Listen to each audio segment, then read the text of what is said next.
And then you come through the woods and you see this beautiful grand structure. It's overwhelming. It's really quite amazing. This Queen Anne Victorian almost seems out of place in Gunnison. Locally quarried stones, all hand-shaped. They don't build them like this anymore. No, definitely not. Which is why architect Jody Reeser finds herself drawn to what is known locally as the Hartman Castle. This is a treasure to that era and certainly to the people that built it. Like the house, the people that built it stand out in local history. The known legend of Alonzo Hartman and the Hartman Castle is one of the first things you learn about when you move to Gunnison. It's a story which goes back to before Gunnison existed. In 1868, an Indian agency was established called Los Pinos, about 2,500 Ute Indians. And as a result, a cow camp was established right where the Tomichi Creek and the Gunnison River came together. Alonzo Hartman came in here in a blizzard on Christmas Day of 1872, rode in to take over the cow camp.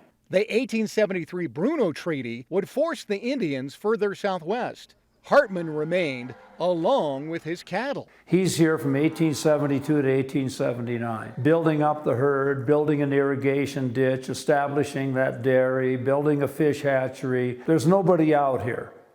There's no town of Gunnison, no town of Crested Butte, nothing until 1879. That's when the silver boom began.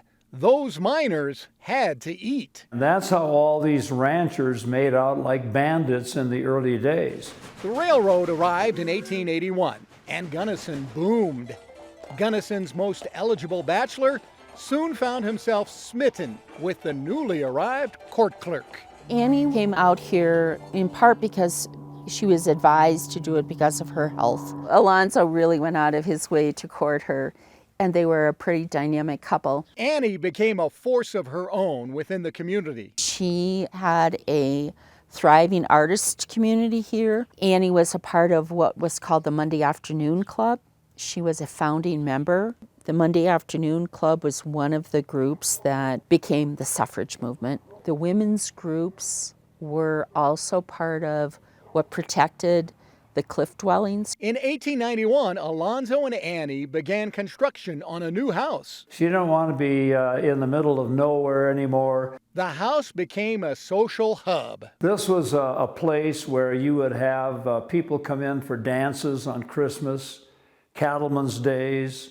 Annie designed the house along with the couple's minister. Nobody knows much about the minister that was part of this, if he was formally trained or if they just had really high level of artistic talent and they did research. The turret, the detailing, this is where Annie painted. It has so much stately home building elements to it. The Hartmans sold the ranch in 1911 to pursue other business ventures further west.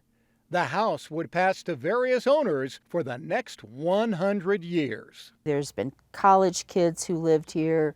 There's been a restaurant here. It's had a lot of different uses. But nothing since 2017. It is daunting to take this on. I love the curvature of the staircase. Now, community members work to raise the money to save the castle. And at first it was kind of like, oh my gosh, we're going to get to buy the castle. There's been some movement down at the base level. The utilities were definitely just sort of haphazardly installed, just the neglect and weather damage from over the years. And then it was kind of, oh my gosh, we're going to get to buy the castle? The bones, in general, are still pretty good, considering everything that it's been through. They hope the work needed will pay off, preserving the legacy of one of Gunnison's most influential couples. Hence the name Castle as opposed to just a house. It's really going to be something that's going to be an economic driver. And Gunnison really needs that. I hope it'll go back to the good old days when it was the center of Gunnison and can host weddings and meetings and parties and gatherings. It definitely is symbolizing exactly what he intended, I think.